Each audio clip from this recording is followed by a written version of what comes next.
उदय माने यांची जिल्हाध्यक्षपदी वर्णी लागणार.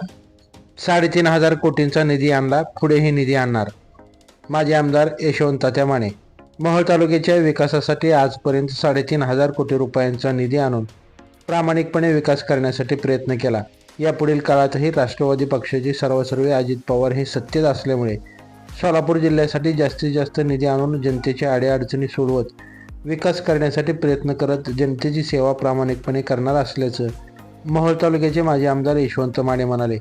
मोडणीम येथील उदयकीर्ती उद्योग समूहाला त्यांनी आज भेट दिली. त्यावेळी उद्योजक उदय माने यांनी त्यांचा श्री विठ्ठलाची मूर्ती भेट देत फेटा शाल श्रीफळ देऊन सत्कार केला. त्याप्रसंगी ते बोलत होते.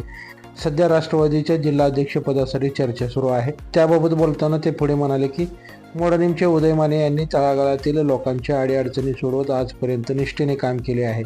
तालुका स्तरापासून ते जिल्हा पातळीवर गोरगरिबांची कामे त्यांनी केली आहेत. जिल्हाध्यक्षपदासाठी ते इच्छुक असल्याचे समजले. उदय मानेंसारखा तळमळीने काम करणाऱ्या या कार्यकर्त्याची दखल पक्षाचे सर्वसर्वे अजितदादा पवार घेतील व त्यांचा विचार करतील व आम्ही याबाबत वरिष्ठ नेत्यांशी बोलणार असल्याचंही माजी आमदार यशवंत तात्या माने याप्रसंगी म्हणाले.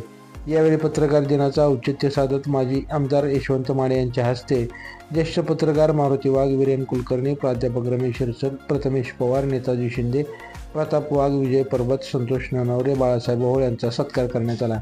या प्रसंगी ऊसदर नियंत्रण समितीचे सदस्य प्राध्यापक सुहास पाटील यांनी मनोगत व्यक्त केलं. तर मोहोळ मार्केट कमिटीचे माजी उपसभापती दत्ता पवार, उदयकीर्ती बँकेचे मॅनेजर साईप्रसाद काळे, मुख्याध्यापक नवनाथ कावरे, आप्पासाहेब ढेकळे, आकाश कोळी, विशाल रणपिसे, शंभू व्यवहारे, अर्णव शहा, गणेश तोडकरी, ओंकार ओहोळ, आकाश माने, उज्ज्वल माने, दीपक व्यवहारे, प्रशांत कदम, बाळासाहेब खरात, भांगेसर, मिथुन माने इत्यादी मान्यवर उपस्थित होते. आज माजी आमदार यशवंत माने यांनी मोडणीम येथे भेट देत केलेल्या सकारात्मक चर्चेमुळे मोडणीम येथील उद्योजक उदय माने यांची राष्ट्रवादीच्या जिल्हाध्यक्षपदी वर्णी लागण्याची शक्यता वर्तवली जात आहे.